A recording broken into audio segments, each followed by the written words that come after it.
Welcome friends to another r/MaliciousCompliance video. If you want to help out and do one easy thing, all you gotta do is hit the like and subscribe buttons down below. That said, our first story of the day is by Evidently Apostate. I love you, bud, but I'm cutting your throat. I'm a millwright who specializes in rebuilding natural gas turbines. I run with a very top caliber crew where everyone has a role to fill. My role is overseeing anything that's lifted with a crane. My technical title is rigger. If a load fails, it's my fault. If someone gets hurt while I'm in control of a lift, it's my fault. If equipment is damaged while I'm in control of a lift, it's my fault. The incident in question happened about 2 years ago, but we'll need to go back a couple years farther to get the backstory. I was a fresh member of the crew and had demonstrated competency in rigging, so after roughly 6 months with this group, my superintendent put me in charge of all rigging. I wasn't the fastest rigger, but I was safety focused and insisted on doing it right every time. Even if it took a little longer, this meant that my superintendent didn't have to watch over every rigging task and could go relax because I had it under control. Another millwright joined the crew about the same time I did. We'll call him Larry.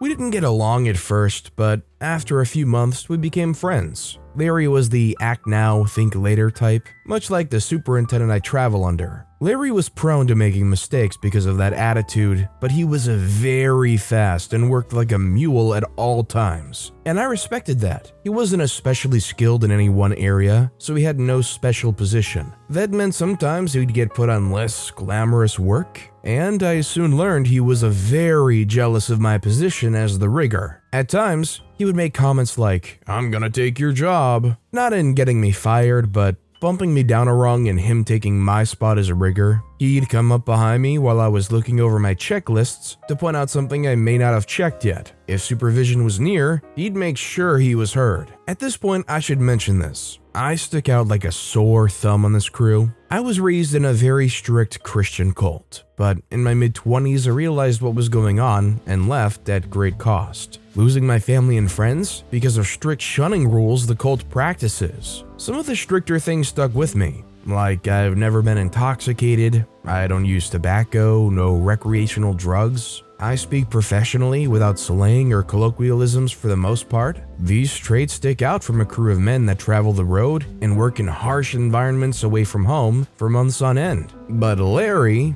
he fits right in.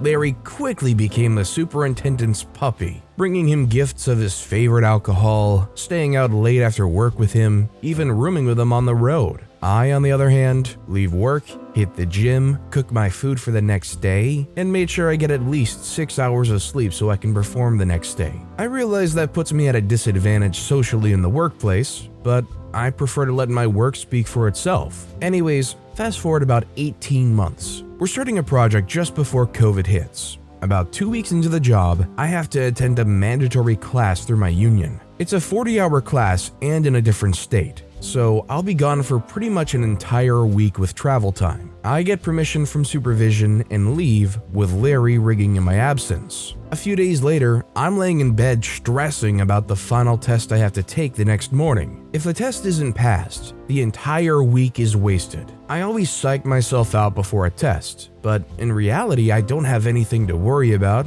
as I am a good student and test well. My phone goes off. It's a text from Larry. "I love you, bud, but I'm cutting your throat." I reply, "What are you talking about? When you get back, I'll be the rigger. You can do the crap work from now on." I'm not proud of the response I came back with, but it's how I truly felt in the moment. Be careful about cutting the throat of someone smarter than you. I'm far from the smartest person you'll ever meet, but I do enjoy reading, studying, and learning. And being smarter than Larry wasn't an accomplishment by any stretch of the imagination. The next morning, I passed the test and headed back to the job, where Larry had in fact usurped my position as rigger and was lording it over me as I went about doing the tasks he normally would do. To be completely honest, it was kind of like a vacation at first. Get paid nearly $40 an hour to clean parts or torque flanges with no stress? Sign me up. But I was upset. I was upset because I knew I did my job better than he would. I knew that he got along better with the superintendent because of their similar personalities, but I didn't feel that I should lose my position simply because Larry had more in common with our superintendent than I did. Regardless of that, I was now dealt these cards and I had to play them. Just 3 days after I got back from class though, the job was shut down. COVID-19 was now sweeping the country. Out of an abundance of caution, the plant shut the project down until further notice. We were sent home for about 3 days and then called out to an emergency shutdown where a turbine had crashed. We roll out and are on the job 48 hours later in the middle of nowhere, Alabama. We get right to work. On this particular unit, you pull the entire roof off in 2 sections with a crane to open the enclosure. Compared to many things we lift in a project like this, the roof weighs very little.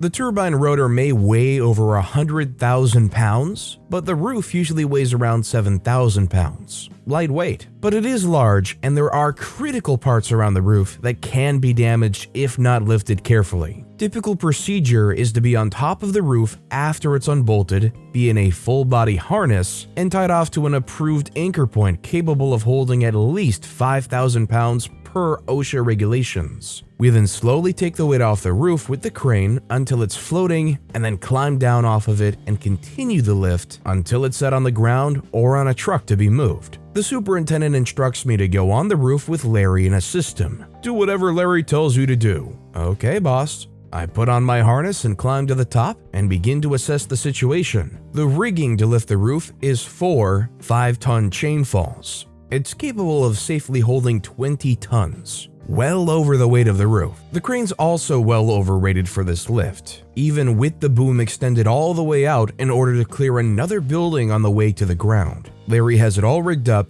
but no tension on the wire rope slings. And then I notice his crucial mistake. He has forgot to account for boom deflection. When a crane takes the weight of the load, the boom flexes down. Depending on the crane setup and the weight of the load, it can mean that while your crane hook might be centered on your load with no weight on the hook, once you get the weight of the load on the crane hook could be anywhere from a few inches to a number of feet off center, which means that when the load comes off the ground, it swings. Swinging is bad. Always. Enough weight swinging could tip the crane, crash into equipment, crash into a person. It's very dangerous. At this point, I start calculating. Is this weight enough, even swinging, to tip the crane? No, not even close. Is it enough to break a chain fall? No, not even close. Are there any people working around us that could get hurt? Nope.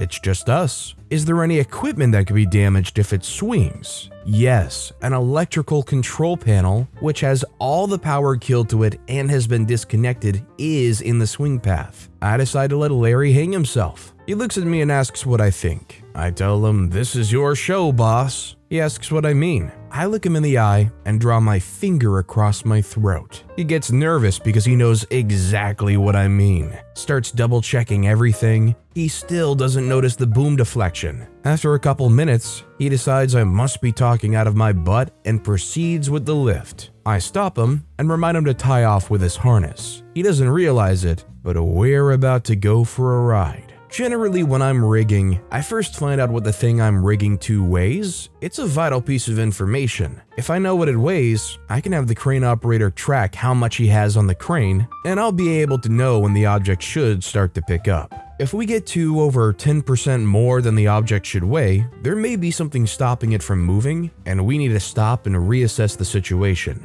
Rigging could fail, the object you're lifting could jump into the sky. All kinds of mayhem may ensue if a hidden bolt holding something together breaks because you use too much force to lift it. I ask Larry if he knows how much the roof weighs. He doesn't. I do, but don't tell him. He starts signaling the crane to slowly hoist up. The operator complies and starts lifting. I'm watching the boom get pulled more and more off center. We're probably 2 feet from the center of the load at this point, meaning a swing that could travel nearly 4 feet. I stop Larry and ask him to see how much weight's on the crane. 11,000 pounds. 4,000 more than what it should weigh. This roof's in a bind because we're not picking it straight up, but at an angle. It's either not going to move or we're about to fly. I brace myself. Hoist up slowly, Larry calls over the radio. Boom! The whole roof shoots a good 2 feet in the air and swings wildly towards the control panel. Larry and I are riding it like pirates in the crow's nest in a hurricane. We crash into the control panel, bending it over at a 45-degree angle, destroying most of its components.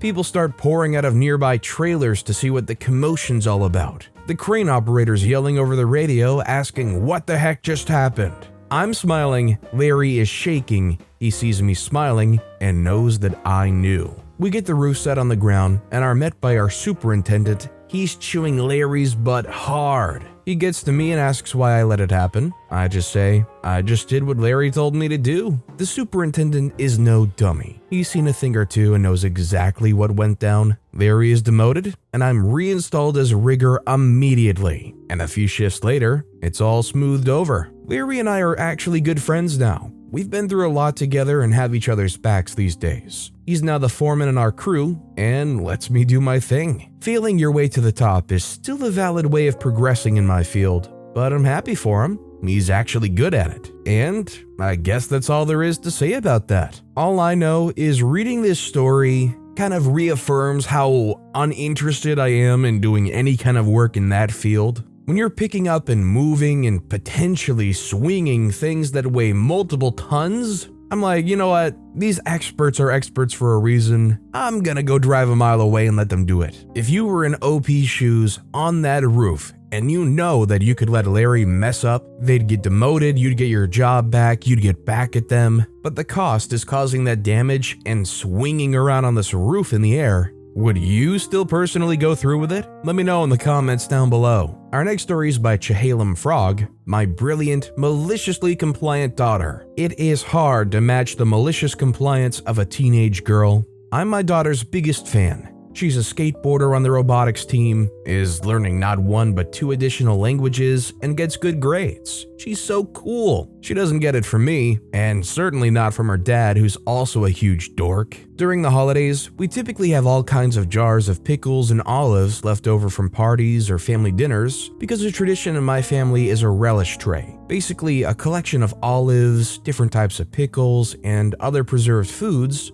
all arranged in a pleasing way on a fancy dish. Since I don't pickle things like my mother or grandmother, I end up buying a lot of small jars of various things to use. We don't usually keep olives around, so in our house, they're a special thing associated with holidays or parties. Like most kids I've seen, my daughter loves olives. I still do, and on more than one occasion, I've caught her eating them straight out of the jar with her fingers. Not a huge deal, but with hygiene on the mind, I kept asking her to stop doing that. I'd prefer if she dumped them in a bowl or plate or something. So just the other day, I come into the kitchen and she's standing in front of the open fridge with her back to me, and I can see the open jar of pimento stuffed green olives in her hand. Sweetness, I've asked you several times to stop eating olives out of the jar with your fingers. She says, but Mom, I'm using chopsticks. She locks eyes with me and without breaking eye contact, uses the chopsticks to fish out another olive and pop it in her mouth. She had taught herself to use chopsticks just because. What can I do? She's too cool. Honestly, I think this is an adorable story. OP's just clearly so proud of their kid.